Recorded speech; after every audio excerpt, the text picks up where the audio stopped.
तो चलो भाई साहब, एक बहुत सुंदर कहावत है कि मुश्किलें तुम्हें क्या तोड़ेगी, तुम मुश्किलों को तोड़ दो।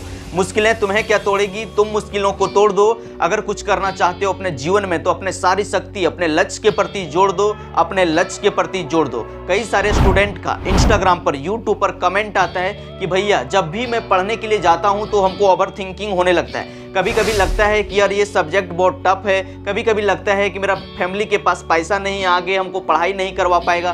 कभी कभी लगता है कि यार इस दुनिया संसार में बहुत ज़्यादा कंपटीशन है। मेरा घर के बगल का भैया है, 10 साल से 15 साल से 20 साल से पढ़ते पढ़ते बुढ़ा हो गया है, लेकिन आज तक कुछ नहीं कर पाया है। कभी कभी लगता है कि यार हम जबरदस्ती इस सब्जेक्ट का चयन कर लिए हैं, हमसे पढ़ाई नहीं हो पाएगा। तरह तरह का ख्याल हमारे दिमाग में चलने लगता है, इस तरह से हमको पढ़ाई नहीं हो पाता है। तो देखो दोस्त, अगर आपके पास भी ऐसा कंडीशन है तो इस वीडियो को पूरा देखो, आपको यहाँ कई तरह का सॉल्यूशन मिलेगा और आपको कई तरह का रास्ता भी मिलेगा। तो चलो शुरू करते हैं। तो देखो दोस्त, आजकल मैक्सिमम स्टूडेंट को जो ओवर थिंकिंग होता है ना, वो है नॉट क्लियर गोल। जी हाँ, सही गोल का ना होना। वो किया क्या है कि 10वां के बाद 12 के बाद गर्लफ्रेंड को देख के, बॉयफ्रेंड को देख के, या तो घर के अगल बगल के भैया भाभी को देख के वो जबरदस्ती किसी फील्ड में आ गया है। और जब वो पढ़ाई करने के लिए जाता है तो उसको हार्ड लगने लगता है। जब वो पढ़ता है तो उसका दिमाग कहीं भटक रहा होता है। वो सोचता है साइंस ले लिया है सपोज डैट, और वो सोचता है कि यार हमको तो क्रिकेटर बनने में अच्छा है, हम तो खिलाड़ी बनना चाहता हूँ, मैं तो एक्टर बनना चाहता हूँ, मैं यूट्यूब पर वीडियो बनाना चाहता हूँ, मैं पढ़ाना चाहता हूँ, मैं पुलिस में जाना चाहता हूँ, लेकिन मैं साइंस लेके फंस चुका हूं। तो इसी कारण से कई सारे स्टूडेंट को ओवर थिंकिंग होता है। जब वो पढ़ने के लिए जाते हैं पढ़ने का मन नहीं लगता है। देखो यार, हम 11-12 को साइंस पढ़ाते हैं, केमिस्ट्री सब्जेक्ट होता क्या है बताते हैं। 10वां के बाद कई सारा स्टूडेंट जो है, घर के बगल में देखा कि वो लड़का तेज है, वो अगर हजारीबाग जा रहा है, पटना जा रहा है, रांची जा रहा है, तो उसी का साथ चल दिया और वहां आके जबरदस्ती उस फील्ड सब्जेक्ट को चयन कर लिया और साइंस में नाम लिखा लिया। उसके बाद जब हजारीबाग आता है मेरे साथ पढ़ने के लिए तो बोलता है कि भैया हम जो है ना जबरदस्ती, मेरा मम्मी पापा हमको साइंस लिवा दिया है, हम इसको देख के साइंस लिए हैं, हम तो पुलिस बनना चाहते हैं, हम तो आर्मी में जाना चाहते हैं, हम तो बैंकिंग में जाना चाहते हैं, हम एक्टर बनना चाहते हैं, मेरा घर में पैसा नहीं है। इस तरह से बार बार बोलने लगता है और ओवर थिंकिंग करने लगता है। देखो दोस्त, इस तरह से ओवर थिंकिंग मत करो। सबसे पहले अपना इंटरेस्ट के अनुसार से सब्जेक्ट का चयन करो। देखो यार, 10वां के बाद जो जिंदगी है ना, ट्रेन के पटरी के जैसा हो जाता है। रास्ते तो बहुत है लेकिन इंसान को समझ में नहीं आता है कि यार कौन सा रास्ता में जाना है। और जो इंसान गलत रास्ते का चयन कर लेता है वो कभी मंजिल तक नहीं पहुंच पाएगा और वो हमेशा ओवर थिंकिंग करते रहेगा। सपोज डैट आपको कलकत्ता जाना था और आप दिल्ली के ट्रेन में बैठ जाओगे तो बताओ क्या होगा। समय का भी बर्बादी होगा और पैसा का भी बर्बादी होगा और समय पर आप कलकत्ता पहुंच भी नहीं पाओगे। यही हाल हो जाता है आजकल के स्टूडेंट के साथ, आजकल के लड़कों के साथ। वो दूसरों को देख के किसी भी सब्जेक्ट का, किसी भी फील्ड का चयन कर लिया है और वो ओवर थिंकिंग करने लगता है। इसीलिए सबसे पहले अपना इंटरेस्ट के अनुसार से सब्जेक्ट का चयन करो। सोचो कि यार बचपन में मैं किस चीज में तेज था, बचपन में हम कौन सा सब्जेक्ट में तेज थे। खेलने में तेज थे, पढ़ने में तेज थे, लिखने में तेज थे, गाने में तेज थे, बजाने में तेज थे, नाचने में तेज थे, क्रिकेट खेलने में तेज थे, या तो हम एक्टिंग करने में तेज थे। जिस फील्ड में लगता है कि यार हम तेज थे उसी फील्ड में जाओ। हर फील्ड में करियर आप बना सकते हो। यार एक जो सब्जी बेचता है ना, समोसा बेचता है ना, उसको भी आप कमजोर नहीं समझ सकते हो। एक जो समोसा बेच रहा है या तो सब्जी बेच रहा है, ये भी गवर्नमेंट जॉब वाला से ज्यादा पैसा कमाता है। बिजनेस बिजनेस होता है भाई साहब। कोई भी फील्ड बड़ा या छोटा नहीं होता है। अपना इंटरेस्ट के अनुसार से सब्जेक्ट का चयन करो, फील्ड का चयन करो और दिन रात उसमें मेहनत करो। फिर देखना मंजिल तक पहुंचने से किसी का बाप नहीं रोक पाएगा। दूसरा बात होता है कि बहुत सारा जो स्टूडेंट है वो ओवर थिंकिंग क्यों करता है पता है? कंपटीशन की वजह से। कंपटीशन सोचता है कि यार मार्केट में बहुत ज़्यादा कंपटीशन है। देखो भैया, आजकल के दुनिया में बहुत ज़्यादा कंपटीशन नहीं है, बहुत ज़्यादा डिस्ट्रैक्शन है। हर कोई इंसान सोचता है ना कि यार वो यूट्यूबर बन रहा है, वो IAS बन रहा है, IPS बन रहा है, पुलिस बन रहा है, दरोगा बन रहा है। इस तरह से क्या करता है कि थोड़े दिन, 2 महीना 3 महीना उस सब्जेक्ट पढ़ा, उसका नॉलेज लिया, फिर तुरंत गोल को शिफ्ट कर दिया। इसमें थोड़े दिन पढ़ा, हार्ड लगा, फिर इसको शिफ्ट करके इधर उधर भटकते रहता है। किसी भी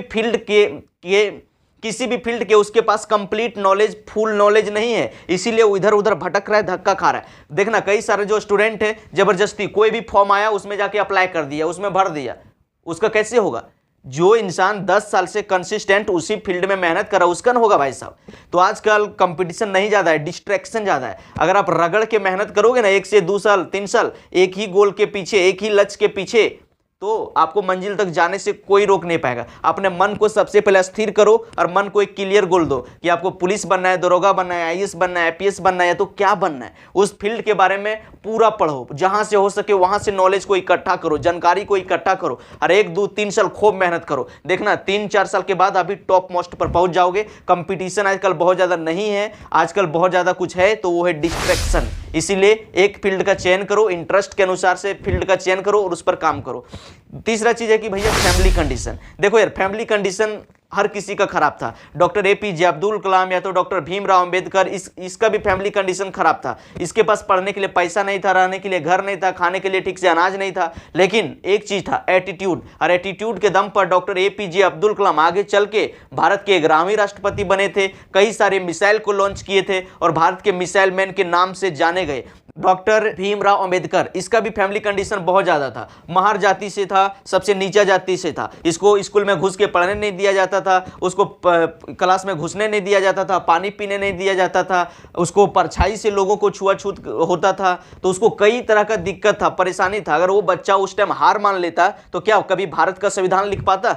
उसको स्कूल से निकाल दिया जाता था, पानी पीने के लिए दिया नहीं जाता था, इतना सारा तकलीफ, लेकिन वो सोच लिया था, अपना फैमिली कंडीशन ने पूरा देश को बदल के रख देंगे, ऐसा एटीट्यूड बिल्ड किया, इतना पढ़ाई किया कि सच में भारत का संविधान लिख के रख दिया और आज देश जो है संविधान के अनुसार से चलता है। तो आपका एटीट्यूड इज एवरीथिंग, आपका एटीट्यूड ही सब कुछ है। अगर आप गरीब घर में पैदा हुए हो, बिल गेट्स एक बहुत सुंदर बात बोला है कि अगर आप गरीब घर में पैदा हुए तो इसमें आपकी कोई गलती नहीं है। अगर आप गरीब घर में पैदा हुए हो तो इसमें आपकी कोई गलती नहीं है, लेकिन आप गरीब मर जाते हो तो इसमें संपूर्ण आपकी गलती है, क्योंकि भगवान आपको 2 हाथ दिया, 2 पैर दिया है, एक कंप्यूटर के जैसा दिमाग दिया है, लेकिन अगर आप दिमाग नहीं लगा पा रहे हो, मेहनत करने से आप कतरा रहे हो, डर रहे हो, तो आप कैसे जीवन में आगे बढ़ पाओगे?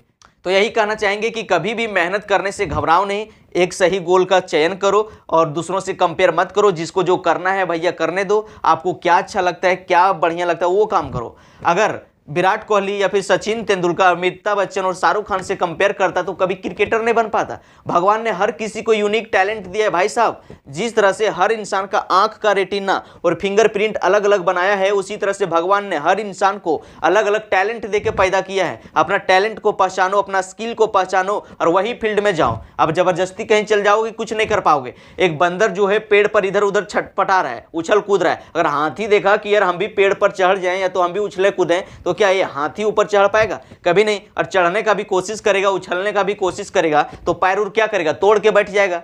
ठीक उसी तरह से भगवान जो टैलेंट दिया है उस टैलेंट के ऊपर काम नहीं करोगे और दूसरों से कंपेयर करके जबरदस्ती किसी दूसरे फील्ड में घुस जाओगे तो भाई साहब कुछ नहीं कर पाओगे। आपका समय भी बर्बाद होगा, पैसा भी बर्बाद होगा। और सारा जो इंसान है बस जब वो पढ़ने के लिए जाएगा कभी सोचेगा कि यार ये सब्जेक्ट हार्ड है, मैं ये नहीं कर पाऊंगा, कभी ये नहीं कर पाऊंगा, ये हो सकता है, वो हो सकता है, ऐसा हो सकता है, वैसा हो सकता है। इसी तरह से दिन रात ओवर थिंकिंग करते रहता है। अब ज्यादा ओवर थिंकिंग करोगे ना तो आपका ब्रेन डैमेज हो जाएगा, पागल हो जाओगे, किसी लायक नहीं बचोगे। आपका मेंटल हेल्थ और फिजिकल हेल्थ का पूरी तरह से धज्जिया उड़ जाएगा। माथा हमेशा दर्द करेगा, भक भक करेगा, लगेगा कि चारों तरफ दुनिया संसार घूम रहा है। दूसरों को देख के ईर्ष्या पैदा होगा, गुस्सा पैदा होगा, जलन पैदा होगा, जिससे आपका बॉडी पूरी तरह से नष्ट हो जाएगा। इसीलिए भाई सबसे पहले अपना ये जो है ना माइंडसेट, अपना जो माइंडसेट है इसको सुधारो, अपना टैलेंट पहचानो, अपना स्किल पहचानो और आप ये सोचो कि किस फील्ड में मैं जाना चाहता हूं, क्या ऐसा काम करूंगा, क्या ऐसा सीखूंगा जिसमें हमको इंटरेस्ट भी है, पैसा भी मिलेगा, जीवन खुशमिजाज से चलेगा। कई सारा ऐसा इंसान है कि पैसा के चक्कर में जबरदस्ती कोई फील्ड में जाके एंट्री ले लेता है, खूब मेहनत करके, सपोज दैट वो कॉम्पिटिटिव एग्जाम निकाल के किसी फील्ड में चल गया पैसा के वास्ते, लेकिन वो वहां खुश नहीं है, सोचता है कि यार हम थोड़ा कम पैसा कमाते हैं लेकिन भैया खुश रहते हैं।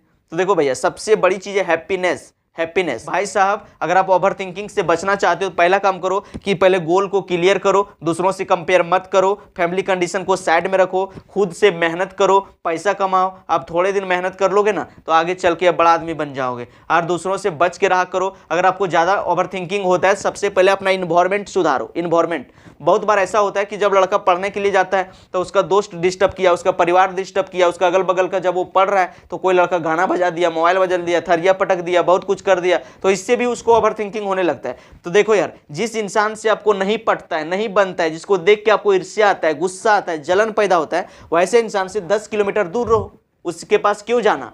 उसके पास अब रहोगे तो हमेशा उसको देख देख के आपका दिमाग उलझा हुआ रहेगा, हमेशा गुस्सा आएगा, डिप्रेशन पैदा होगा, तो कुछ नहीं कर पाओगे। इसलिए ऐसे लोगों से 10 किलोमीटर दूर रहो। चलो भाई, तो आज का वीडियो यहीं पर ख़त्म करते हैं। अगर आपके पास भी कोई टेंशन है, प्रॉब्लम है, किसी तरह का दिक्कत है तो आप कमेंट सेक्शन में ज़रूर लिखिएगा। आपका कमेंट का इंतजार रहता है, कमेंट को पढ़ते हैं और उसी टॉपिक के ऊपर वीडियो बनाते हैं ताकि किसी भी इंसान को किसी भी प्रकार का दिक्कत ना हो सके। तो मिलते हैं नेक्स्ट वीडियो में, तब तक के लिए take care, bye bye, best of luck.